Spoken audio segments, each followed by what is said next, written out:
Welcome, dear students. Let us learn maths. Kindly take your textbook, page number 102 and 103. Page number 102 and 103. Chapter 2, Division. Dear students, before we start exercise, let's go through some of the examples. Division is sharing equally. Division is sharing equally. Let's see sharing the grains. Mother bird brings 12 grains. She has to distribute these grains among 4 baby birds. Mother bird brings 12 grains and she has to distribute these grains among 4 baby birds. Mother bird starts putting grains in each baby's mouth. Here in the picture you can see each baby got 1 grain. Mother bird gives 1 more grain to each baby. Each baby has got 2 grains now.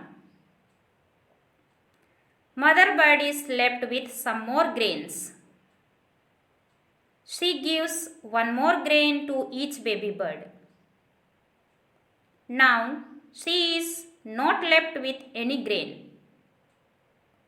She has distributed all the grains among the baby birds.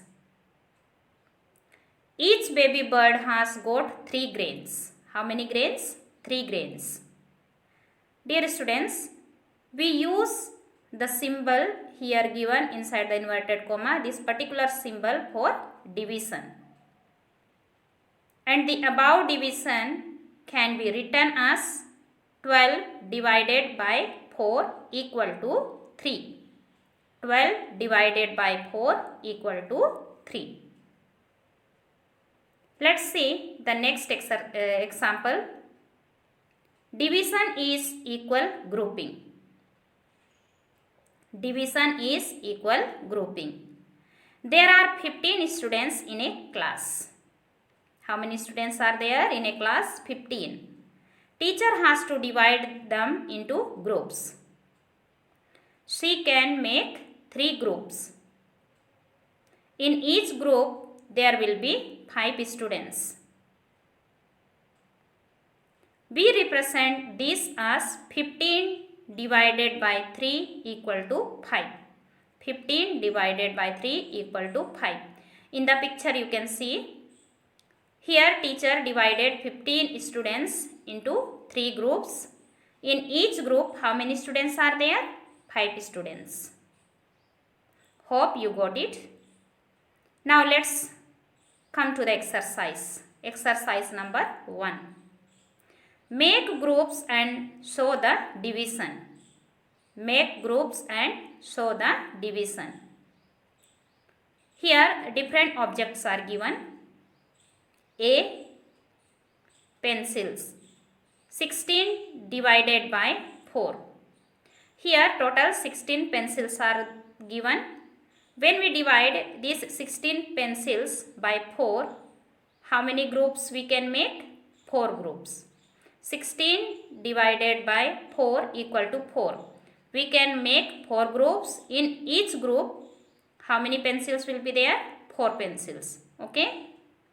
Next object is flower. Here total 15 flowers are there. When we divide these 15 flowers by 5, in each group, how many flowers will be there? 3 flowers. Okay. 15 divided by 5 equal to 3. Next object is ball. Here total 8 balls are there. When we divide 8 by 2, in each group how many balls will be there? 4. 8 divided by 2 equal to 4. Next object, just you imagine, it is one type of chocolate. Okay. Total 25 chocolates are there. When we divide these 25 chocolates by 5, in each group how many chocolates will be there? 5. 25 divided by 5 equal to 5. Next object is jar. Here total 18 jars are there. When we divide this 18 by 3, in each group how many jars will be there? 6. When we divide 18 by 3, in each group 6 jar will be there. 18 divided by 3 equal to 6. Hope you got it. Dear students, this exercise you have to do in your textbook itself and learn from the textbook. Thank you, dear students.